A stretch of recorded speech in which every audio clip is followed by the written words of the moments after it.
Bismillahirrahmanirrahim. Assalamualaikum warahmatullahi wabarakatuh. Alhamdulillah kita berjumpa lagi dengan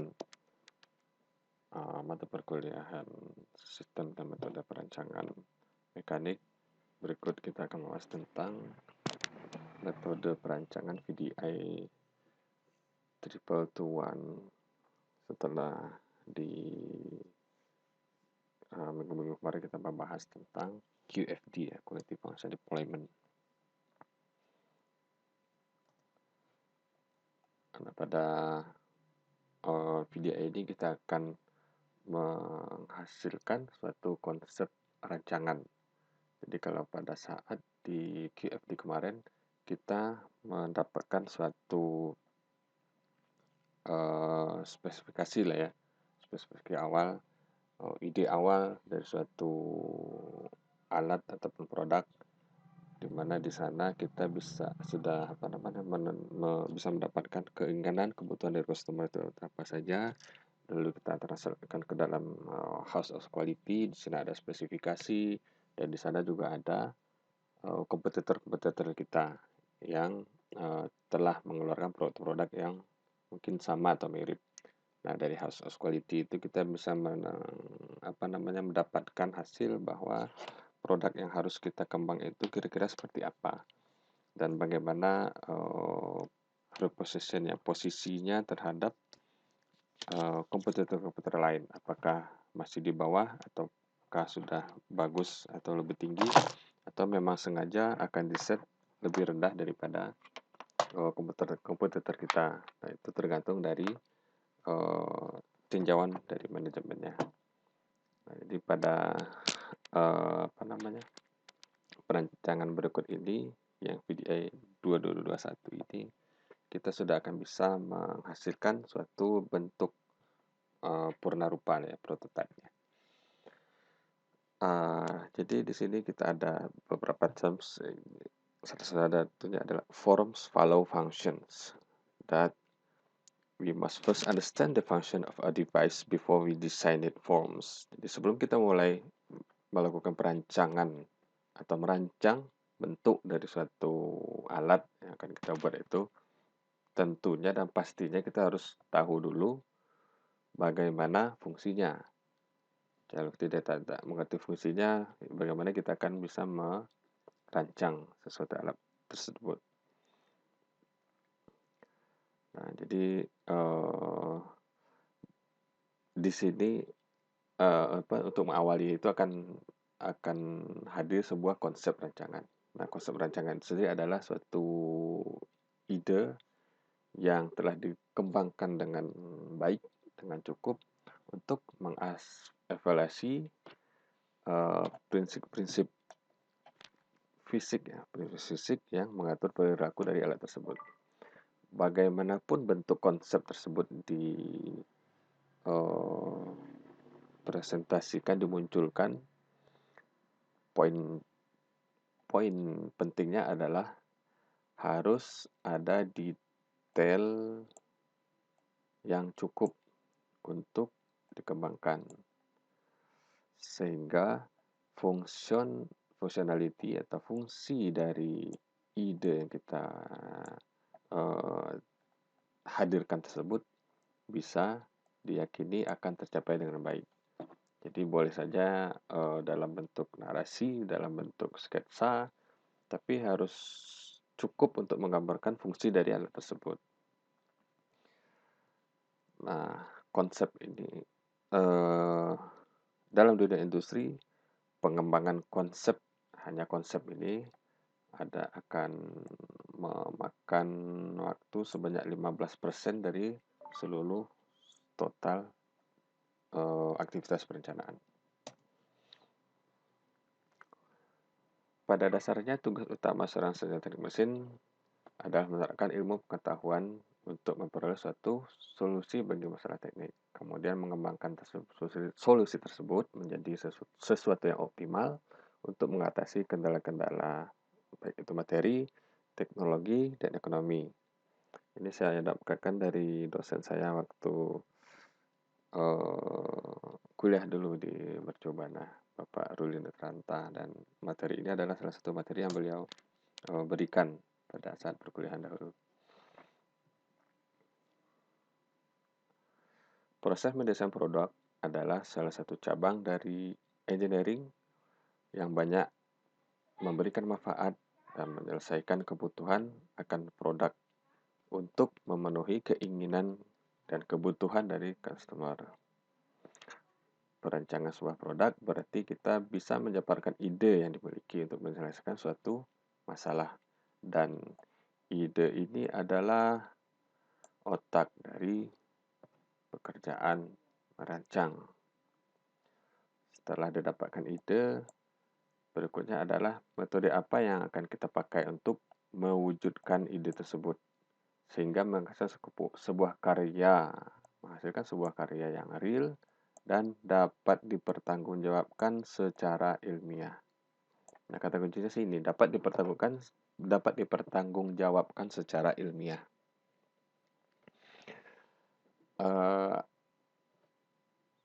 Kalau musikal desain, mungkin semua orang bisa mendesain. Seorang bisa melakukan desain, tapi yang menjadi perbedaan adalah apakah itu dapat dipertanggungjawabkan secara ilmiah atau tidak. Ada juga orang yang ujuk-ujuk aja membuat satu desain. Kenapa Anda membuat desain seperti ini? Ya, karena memang muncul idenya seperti ini, gitu kan. Jadi landasan ilmiahnya itu tidak ada. Kenapa harus seperti ini? Jadi lebih ke intuisi atau suka-suka dari mereka yang merancang saja.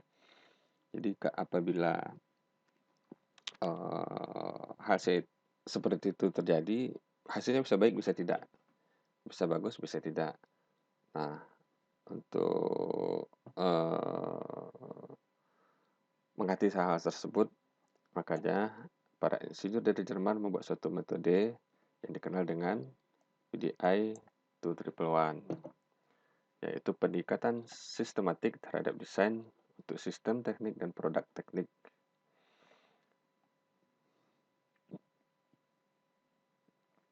Atau systematic approach to the design of technical system and product.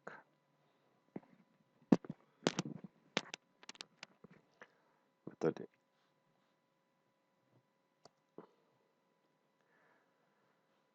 VDI 2111 bertujuan untuk mengatasi kebutuhan akan rancangan yang tepat guna dan efektif, yang merupakan syarat utama dalam mendesain suatu produk. Mengatasi kebutuhan berbagai macam kebutuhan yang harus disesuaikan terhadap kondisi perusahaan maupun kondisi publik atau customer yang meminta produk tersebut. Kondisi dari pasar, situasi di pasar, dan perkembangan teknologi. Ada 4 fase kerja dalam metode VDI 2111 ini dengan total 7 tahapan. Fase pertama adalah penjabaran tugas atau clarification of task, yang meliputi pengumpulan informasi mengenai permasalahan dan kendala-kendala yang dihadapi, yang untuk selanjutnya disusun menjadi suatu daftar persyaratan atau daftar kehendak terhadap rancangan yang akan kita buat. Nah, VDI 2111 ini bisa dikombinasikan dengan yang si QFD kemarin. Jadi hasil dari QFD kita bisa bawa dan masukkan menjadi daftar kehendak di VDI 2111. Tapi dia juga bisa berdiri sendiri.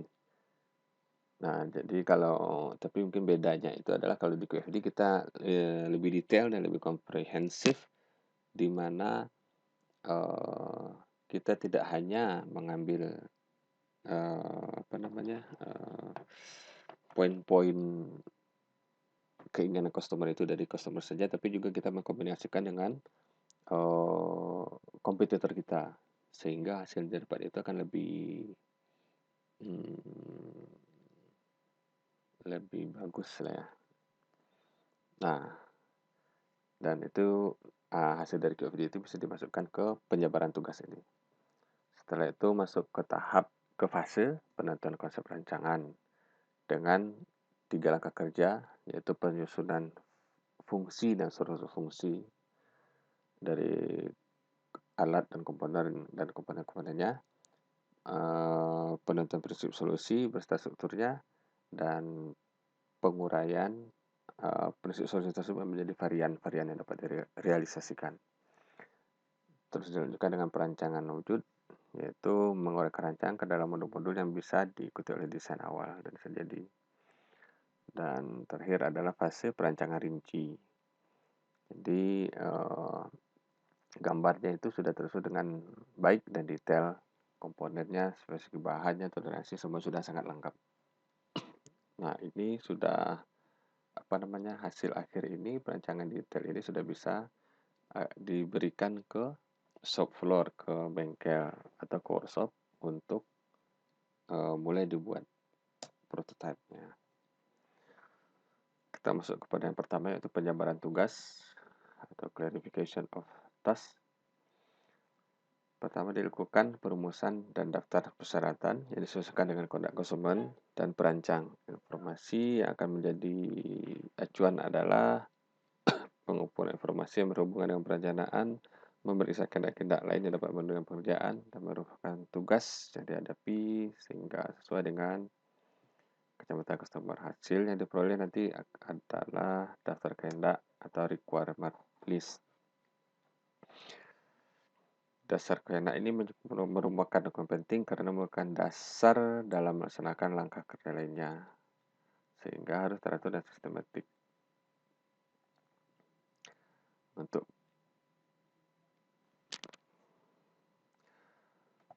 dasar kehendak ini berfungsi untuk mempermudah penyusunan spesifikasi nantinya, yang bisa dilakukan dengan meninjau aspek-aspek tertentu.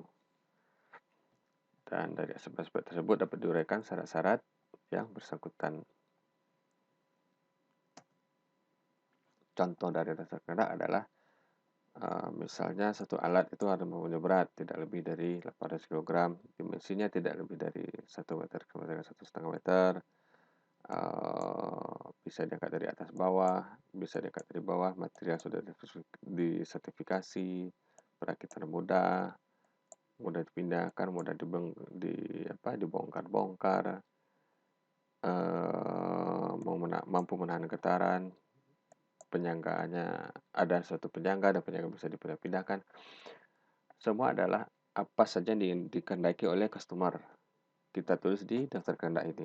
Apa saja, walaupun hal tersebut mungkin terdengar konyol atau tidak mungkin, mustahil gitu. Tapi kita tulis saja. Mungkin nanti akan ditambahkan 25 bisa terbang gitu. Ya udah tulis saja kalau memang maunya customer seperti itu. Jadi daftar kendala ini adalah kita mengumpulkan semua apa saja yang diinginkan oleh customer. Jadi kita kita bongkar seluruh apa yang ada di pikiran mereka, apa yang mereka inginkan terhadap produk yang akan dikembangkan ini. Dan apapun itu tanpa ada batasan. Nah, selanjutnya nanti kita masukkan ke abstraksi daftar spesifikasi dan kita kelompokkan menjadi kelompok-kelompok dengan judul utama seperti ini. Ada geometri, contohnya yang akan kita masukkan ke dalam kelompokan ini adalah lebar, tinggi, panjang, diameter, dan lain-lain. Isinya keselamatan, ergonomi, produksi, kualitas perakitan. Nah, semuanya. Bisa jadi semuanya aspek ini tercover, bisa jadi tidak. Berikut contoh dari daftar spesifikasi. Nah, contohnya ini adalah di energi. Alat tersebut mampu bekerja pada suhu 17 sampai minus 20, pada suhu minus 70 sampai minus 20 kayaknya. Komponennya mampu menahan beban sampai 500, beratnya 500, geometrinya segini, produksinya seperti ini, materialnya begini, dan seterusnya. Nah, ini semuanya dikumpulkan menjadi data spesifikasi. Jadi dari tadi yang semuanya ada, yang telah kita kumpulkan, apa namanya tadi, keinginan-keinginan dari customer tersebut, sekarang kita kelompokkan. Kita kelompokkan menjadi faktor-faktor seperti ini, dan kita tentukan apakah itu suatu demand atau wishes. Apakah itu suatu keharusan atau suatu keinginan. Nah, kalau keharusan itu kita harus wujudkan sesuatu yang bagaimanapun caranya kita harus berusaha keras untuk merealisasikannya. Tapi kalau wishes itu tidak wajib ya. Jadi mungkin ada constraint-constraint batasan tertentu jika pertimbangannya mengenai batasnya itu dia bisa dihilangkan saja. Nah, misalnya cuacanya seperti ini, wishesnya, keinginannya adalah beratnya tidak sampai dari 800 kg. Tapi demand kewajibannya adalah mampu menahan beban sampai 500 kg. Ya mungkin, pengencang ya. Mungkin dengan pengencangan yang sangat kuat sampai bisa menahan 500 kg, itu material yang dipakai adalah besi yang ukurannya cukup besar. Sehingga jika digabung semua, berat ini akan mencapai mungkin 900 kg atau 1 ton. Nah, karena ini adalah D, wajib, ini harus tercapai, maka ini bisa dikalahkan. Nah, itu kira-kira perbedaan antara demand dan wishes tersebut.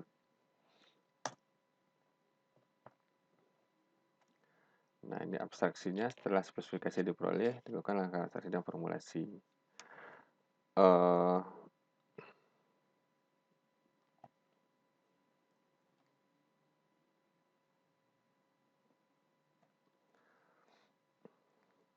Tujuan dari abstraksi ini adalah untuk menentukan bagaimana dari spesifikasi merupakan penting dan yang berlaku umum. Pada saat melakukannya, harus diperhatikan persyaratan dan tentuan demand and wishes. Seperti yang tadi ya. Demand adalah persyaratan yang harus terpenuhi.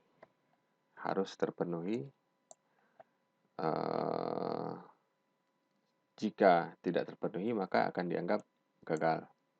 Dan wishes adalah persyaratan yang diinginkan apabila memungkinkan.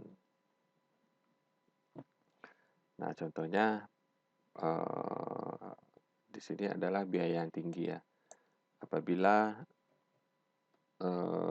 untuk menghasilkan suatu produk tersebut dibutuhkan proses permesinan yang advance, yang tinggi, harus dengan CNC, dengan wire cutting, otomatis kemungkinan biaya akan tinggi juga, tidak bisa terlalu murah. Oleh sebab itu faktor biaya akan kita hilangkan. Nah, abstraksi berikutnya. Jadi tadi abstraksi awal, terus abstraksi selanjutnya adalah menghilangkan wishes.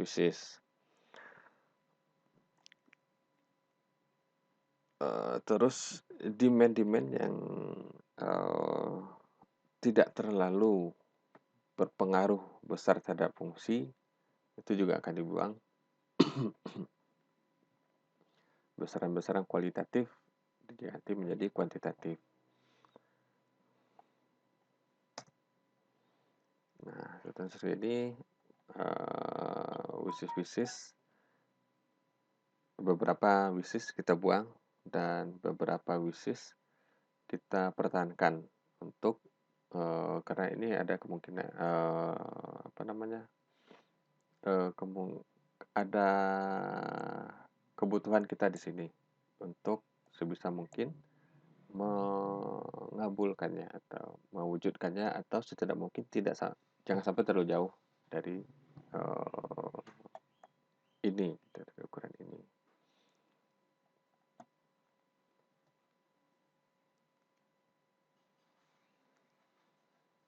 Tahap berikutnya adalah penentuan konsep rancangan. Yang harus kita lakukan di sini adalah penentuan fungsi dan struktur fungsinya yang terdiri atas fungsi keseluruhan, fungsi dari alat itu secara globalnya apa, dan berikutnya kita pecah menjadi sub-sub fungsi. Sub fungsi ini adalah komponen-komponen utama dari alat yang kita jabarkan. Kita jabarkan dan kita tentukan sub fungsinya tersebut apa. Nah, fungsi penjabaran struktur fungsi ini berfungsi untuk membantu kita mendapatkan ide dalam mencari prinsip solusi berikutnya. Mungkin kita bisa contohkan suatu fungsi keseluruhan adalah jika kita membuat mobil, contohnya kan, berarti fungsi keseluruhannya adalah mobil. Fungsi utamanya adalah mentransportasikan barang dan manusia. Transportasi barang dan manusia. Nah, dari mobil ini ada sasis, ada pintu, ada engine, ada body lah, anggap seperti itu. Nah, ini akan menjadi komponen-komponen ini kita jadikan suatu subfungsi. Nah, pintu, sasis fungsinya apa? Untuk rangka mobil.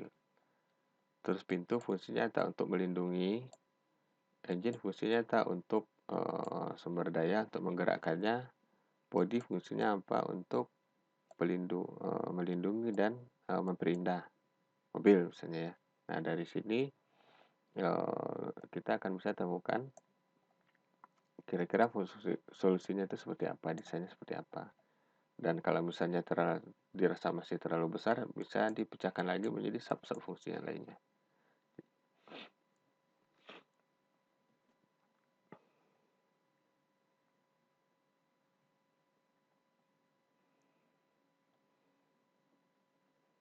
Nah, ini yang substruktur fungsi keseluruhan atau overall. Setelah masalah utama itu kita ketahui, maka kita buat struktur fungsi secara keseluruhan yang digambarkan dengan blok diagram seperti tadi ya, dengan hubungan input dan output.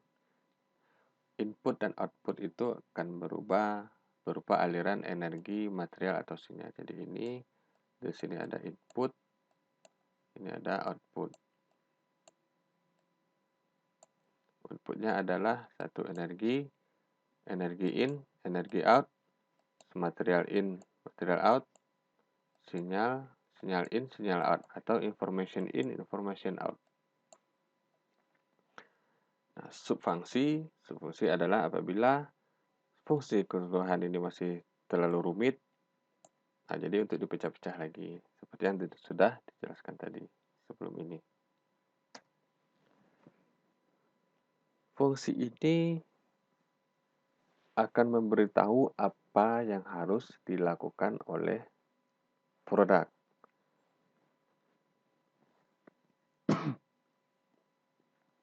Sedangkan bentuk atau strukturnya akan menyampaikan bagaimana produk tersebut melakukannya. Nah, di sini kita fokusnya pada apa yang harus dilakukan oleh produk, fungsinya, dan bagaimana produk tersebut melakukannya, bentuknya. Nah, bentuk ini akan menjadi suatu variasi, menjadi suatu ide-ide perancangannya. Nah, fungsi tersebut ada alirannya, yaitu aliran energi, material, atau informasi, atau sinyal tadi. Dan itu bisa jadi berupa aliran ini yang masuk antara objek atau perubahan dari objek tersebut karena fungsi ini. Contohnya adalah untuk memasang suatu komponen kepada komponen seseorang harus memegang komponen tersebut, memposisikan dan memasangkannya. Jadi urutannya seperti ini adalah dipegang, diposisikan, lalu dipasang. Nah, dalam pembuatan struktur fungsi ini harus dibedakan dulu antara perancangan baru dan perancangan ulang atau adaptation atau modifikasi lah ya. Perancangan murni, dasar dari struktur fungsi adalah spesifikasi dan masalah utama. Dasar dari struktur fungsi itu yang di awal-awal tadi kita bahas.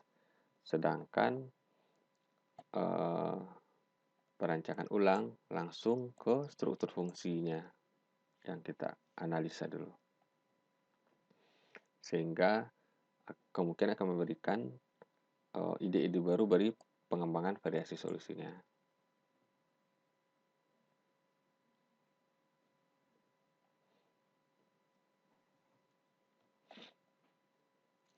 Hasil kerja yang diperoleh dari penentuan struktur fungsi ini adalah satu atau beberapa bentuk struktur fungsi.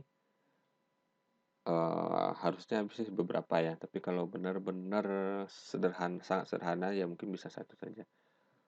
Dan struktur fungsi biasanya berupa gambar atau diagram sederhana. Nah, tipikal dari fungsi itu adalah seperti ini: absorb, reduce, dissipate, drive, hold and fasten, release, rectify, dan lain-lain. Itu kita fungsi ini dimasukkan ke dalam ini. Nah, apa fungsinya? Dimasukkan ke dalam bagian tengah tersebut. Contohnya absorb, menyerap air misalnya, menyerap air. Nanti kita tengok bagaimana energi masuk, bagaimana energi keluarnya. Fungsi yang terkait dengan energi dapat diklasifikasikan berdasar jenis dan aksinya di dalam sistem. Sistem didefinisi dengan elektromagnetis adalah ini, energinya adalah energi mekanik, energi listrik, energi fluida, energi termal. Saat energi ini mengalir melalui sistem, maka energi tersebut akan diubah, disimpan, atau ditransfer, atau disuplai, disamburkan, dissipation, dan lain-lain. Jadi adalah tindakannya, fungsinya dari komponen tersebut dalam sistem. Ini diubah. Contohnya to transform force, jadi untuk mengubah suatu gaya.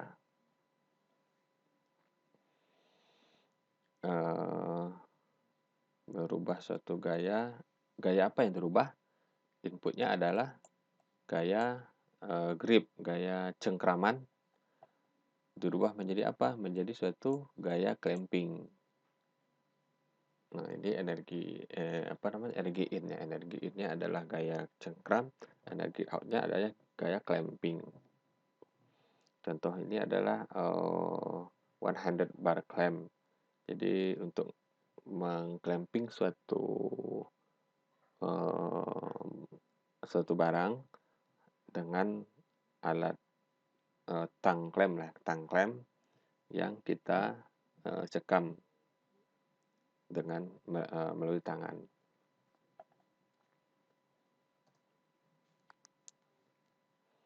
Fungsi yang berubah dengan aliran material dapat dibagi menjadi 3 jenis utama. Tadi ada energi ya, sekarang yang material in ya.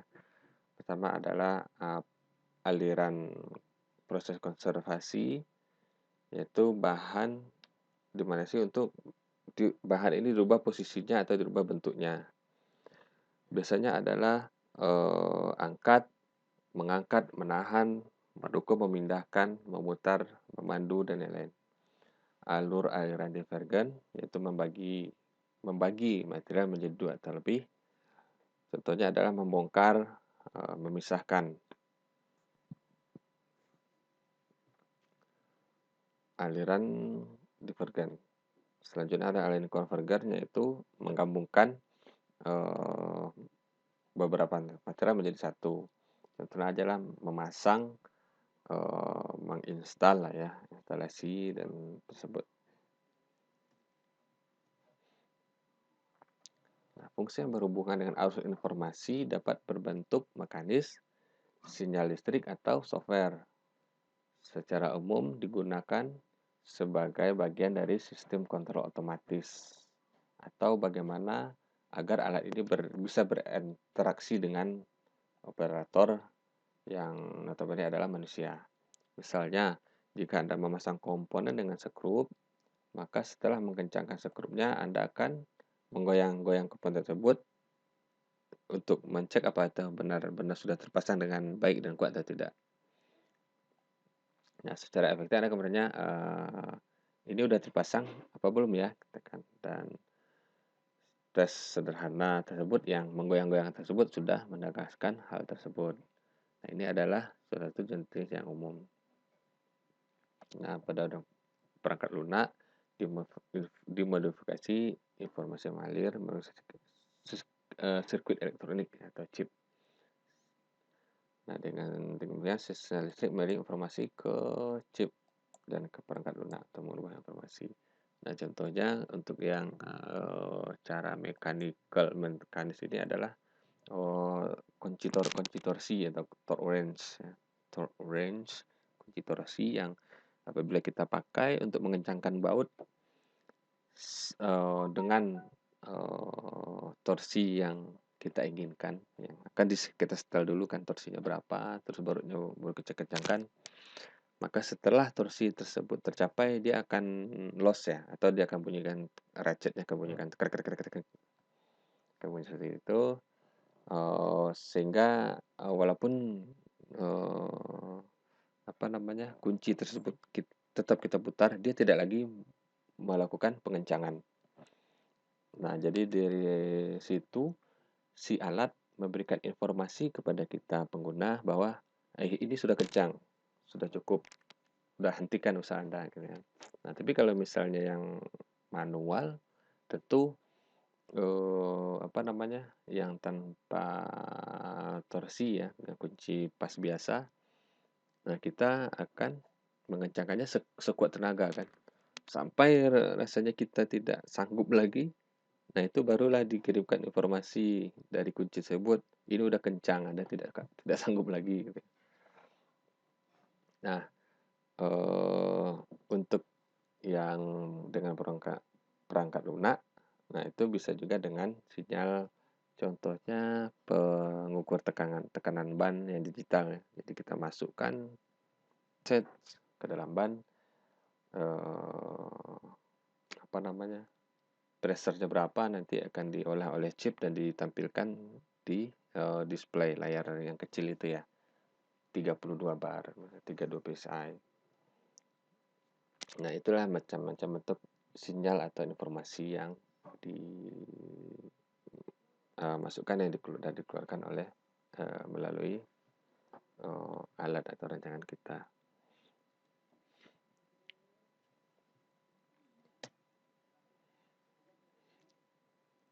Berikutnya adalah mencari prinsip solusi dan strukturnya seperti apa. Nah, dasar-dasar ini diperoleh dengan mencari prinsip-prinsip solusi dari masing-masing subfungsi. Nah, metodenya adalah seperti ini. Ada metode konvensional, yaitu kita mencari dalam literatur, textbook, jurnal-jurnal, brosur lah, pokoknya dicari aja. Kita melakukan analisa terhadap gejala alam, membuat analogi, dan lain-lain.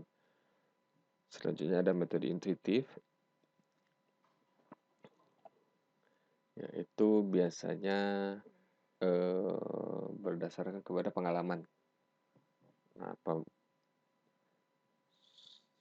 solusi ini datang setelah periode pencarian dan pemikiran yang panjang. Nah, ini pasti ditutup dengan pengalaman kita ya. Lalu dikembangkan dan diperbaiki.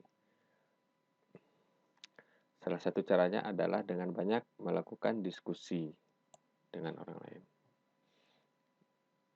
Nah, apabila kita sudah lama bekerja, sudah lama melakukan suatu desain, itu kan sudah menjadi profesi kita. Nah, ini akan muncul sendiri sih intuitif ini. Nah, itulah tadi yang kadang-kadang banyak terjadi pada saat perencangan, karena sudah banyak mempunyai ilmu pengetahuan ya, sudah banyak memiliki pengetahuan, akhirnya kita lebih me, apa namanya, lebih merujuk kepada intuitif. Insting kita itu sepertinya kita rasa sudah terasah gitu. Jadi pada saat mendesain ya udah kita langsung aja desain bla bla bla, selesai bikin. Padahal eh, mungkin masih ada alternatif-alternatif lain yang lebih baik. Nah, itulah seperti di awal tadi di apa namanya, dibutuhkan VDI 2311 ini agar bagaimana desain ini bisa dipertanggungjawabkan secara keilmiahannya. Jadi tidak sekadar mengandalkan pengalaman saya sudah banyak, sudah puluhan tahun, tidak masalah. Ya tidak hanya sebatas itu. Jadi secara data dan data kertas kita bisa membuktikan ini loh memang baik loh desain saya ini. Terakhir adalah metode kombinasi, yaitu kombinasi dari dua yang ada tersebut.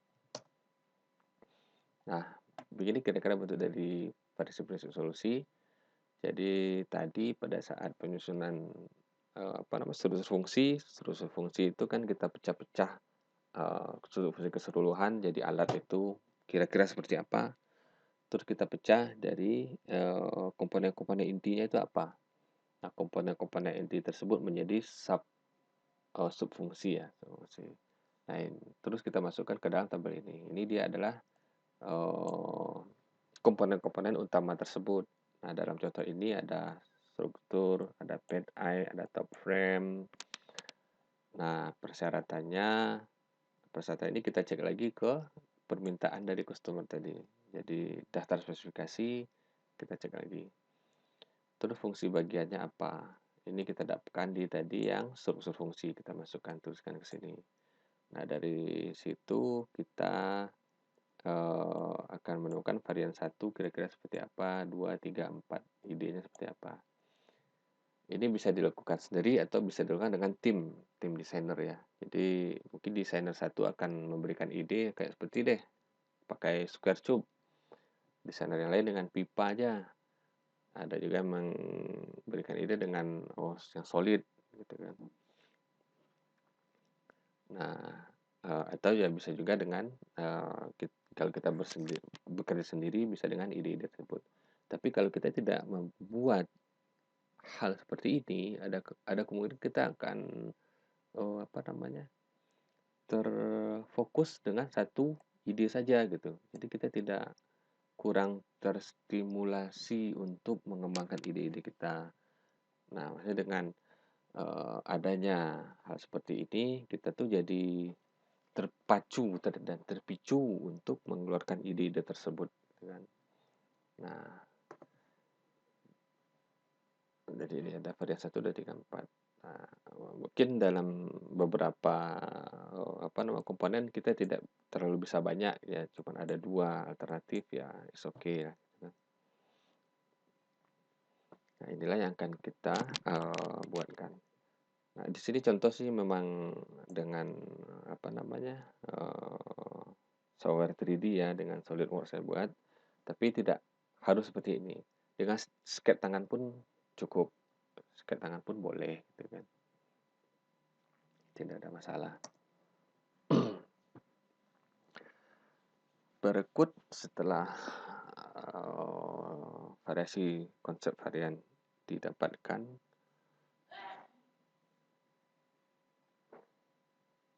maka kita akan memilih kombinasi yang terbaik. Apabila kombinasi yang ada itu terlalu banyak, maka akan dibutuhkan waktu yang akan cukup lama. Sehingga untuk memudahnya maka kita harus kurangi. Prosedur yang kita lakukan adalah dengan melakukan eliminasi dengan beberapa kriteria dua ini. Nah, setelah mendapatkan ini kita akan melakukan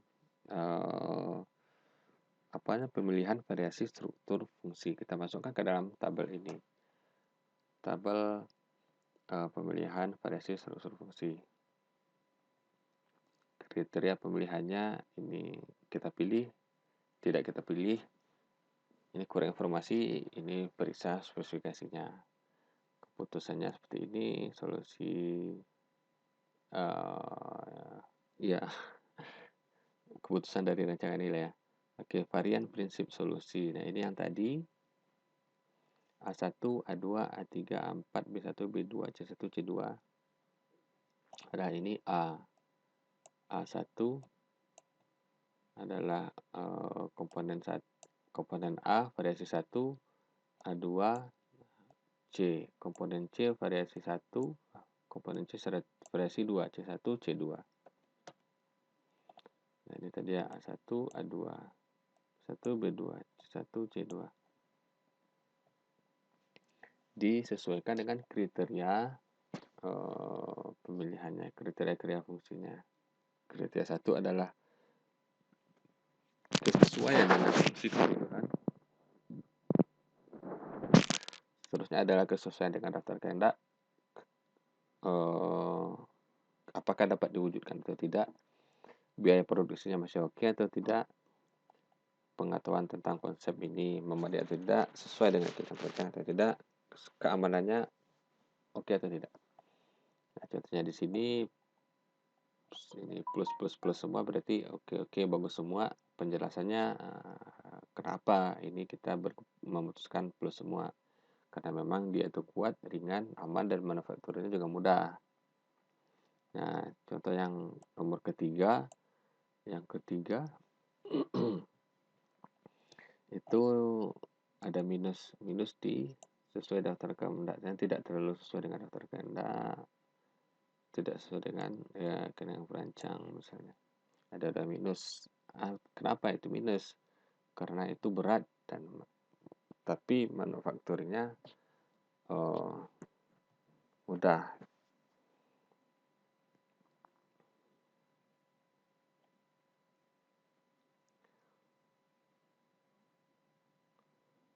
Nah, ini contohnya yang D ada plus, yang terakhirnya minus. Terus apa ini? Persyaratan keamanan. Nah, ternyata dia kurang memenuhi persyaratan keamanan. Kenapa? Karena dia memang sederhana tapi rawan terlepas. Nah, semua komponen tadi beserta variannya kita tentukan, masukkan di dalam sini.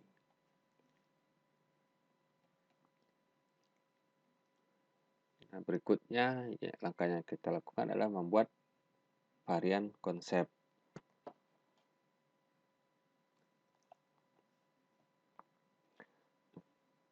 Informasi lebih lanjut sangat diperlukan untuk membuat ini, yang dapat diperoleh dari gambar atau sketsa, perhitungan kasar berdasarkan asumsi yang dipakai, pengujian awal, konstruksi model untuk visualisasi, analogi dan simulasi, dan literatur lebih lanjut. Kurang lebih seperti ini. Kita bisa pilih misalnya dengan varian model 1 itu adalah kita ambilnya A varian 1 dengan B varian 1. Salah satu yang termudah sih awalnya kita lakukan mungkin dari ini dulu. Nah, dari sini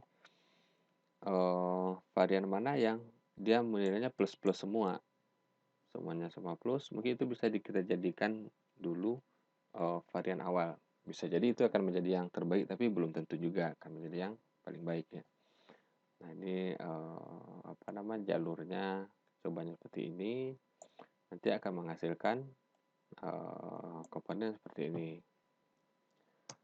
Dan berikutnya modelnya begini akan menghasilkan komponennya seperti ini. Yang ketiga, yang keempat.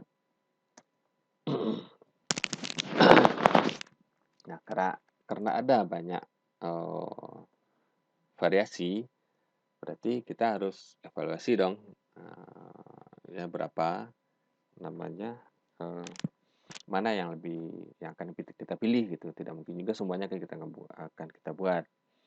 Nah, di sini kita menentukan nilainya, kegunaannya atau penguatannya. Secara garis besar yang akan ditempuh adalah penentuan kriteria-kriterianya, apakah itu, terus memberikan bobot terhadap kriteria tersebut, lalu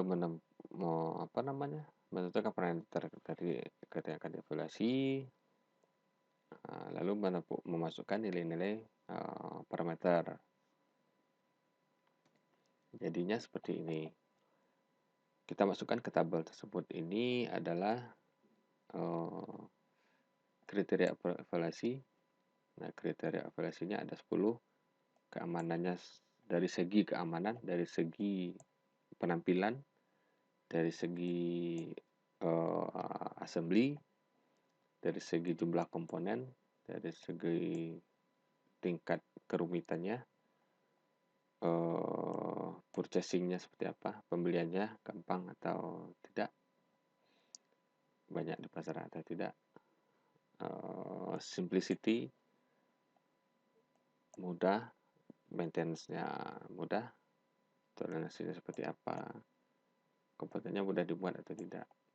Nah, terus kita tentukanlah bobotnya ini berdasarkan masukan dari kita analisis lagi ya, daftar kehendak, daftar spesifikasi, lalu kita meeting dengan pimpinan, dengan tim desain untuk menentukan seberapa penting sih yang safety ini, seberapa penting sih yang appearance-nya gitu. Jadi total dari semuanya ini adalah 1 atau 100. Terserah saja, boleh 1, boleh 100. Nah, misalnya safety ini 18, berarti dari kesemuan ini bobotnya itu sekitar 18% ya, sekitar 18%. Keindahan ini hanya 5% saja. Dia mau dari atau tidak, 1% lah gitu.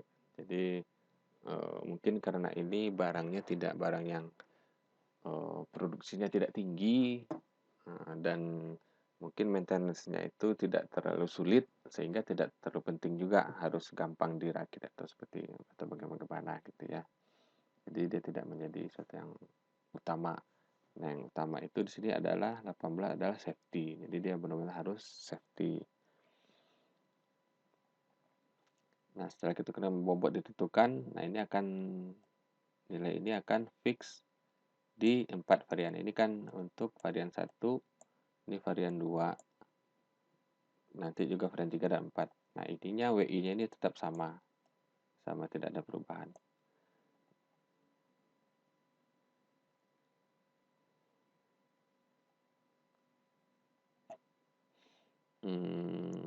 Selanjutnya kita tentukan nilai dari varian tersebut. Nah, varian 1 ini nilainya berapa? Nilai itu range-nya bisa 1 sampai 9 atau 1 sampai 5, itu sah-sah saja. Nah, ini contohnya, ini malah 1 sampai 10 ya, 1 sampai 10 bisa. Jadi bagaimana kita mau ingin mengekspresikan deretnya aja. Nah, tentunya ini adalah 9. Gimana kita dapat skala 9? Ya, nah ini mungkin akan berpulang dari kemampuan analisa si desainer ya. 1 dan kedua ini bisa jadi didapatkan dari meeting.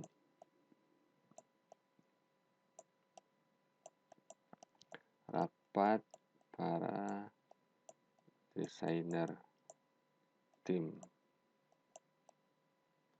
Nah, jadi tim desainer, jadi mungkin yang merancang alat ini hanya 1 orang, tapi biasanya kan dalam satu perusahaan itu ada beberapa orang desainer, bisa 5, bisa 4 orang. Nanti bisa diundang, dikumpulkan dalam kita meeting, rapat tim, kita presentasikan, ini saya merancang produk ini, saya dapatkan 4 variasi seperti ini. Nah, tolong pendapat teman-teman seperti apa? Tolong dinilai dalam dengan kriteria ini, kriteria seleksi dan lain-lain. Tolong berapa nilainya? Range nilainya 1 sampai 10. Silakan Anda berikan. Nah, nanti desainer 1 akan memberi nilainya misalnya 9, desainer 2 akan memberi misalnya 10, desainer 3 ini 8 lah. Nah, setelah dapatkan ini, maka akan kita jumlahkan totalnya berapa dan dibagi 3, maka masuk ke sini. Nah, setelah dari sini, maka kita akan kalikan dengan bobot. Nah, nilai dikali bobot didapatkan ini hasil subtotal. Nah, hasil perkalian itu kita jumlahkan, didapatkan nilai totalnya 8,61, 7,22.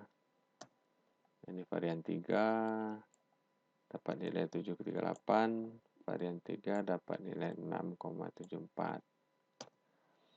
Nah, setelah mendapatkan nilai dari evaluasi setiap prinsip solusi, maka dipilih rancangan dengan nilai tertinggi.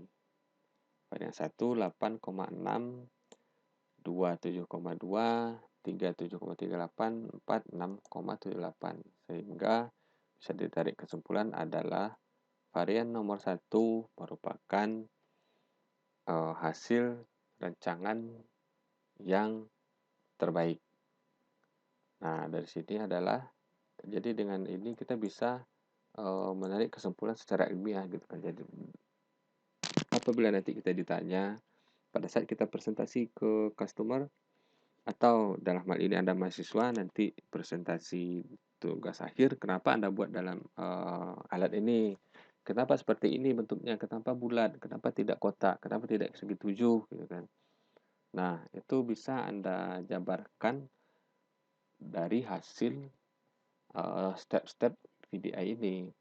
Nah, jadi kalau seperti ini, berarti mereka desainer akan memberikan presentasi kepada customer kan. Nah, customer akan lihat perancang itu, perusahaan akan memberikan ini hasil rancangan kami terhadap permintaan Anda. Ini bentuknya, ini spesifikasinya, bla bla bla dan segala macam. Nah, tentunya mereka akan oke. Kenapa kok jadinya bentuknya seperti ini ya? Kenapa tidak begini, tidak begitu? Nah, kita tinggal paparkan hal ini. Ya, ini karena kita sudah evaluasi dari awal, kita sudah tentukan solusi-solusi yang terbaik, kita sudah pilih, kita sudah coba, dan memang hasilnya adalah segini. Nah, kita sudah hitung dan dapat kalkulasi hasil evaluasinya adalah ini yang terbaik. Nah, dan ini juga tentunya akan customer tentu pasti akan lebih yakin juga terhadap keputusan dari desain kita atau hasil dari hasil desain yang telah kita buat. Nah, disitulah metode VDI 211 ini bisa menjawab pertanyaan-pertanyaan kenapa perancangan itu harus kenapa produk yang kita buat itu harus seperti yang terjadi tersebut. Kita bisa menjelaskan dengan baik dan secara ilmiah. Nah, itulah intinya dari VDI 211 ini. Oke, sekian untuk materinya. Insya Allah berikutnya kita lanjutkan dengan membahas contoh dari penerapan VDI 211 ini. Sekian, terima kasih atas perhatiannya. Assalamualaikum warahmatullahi wabarakatuh.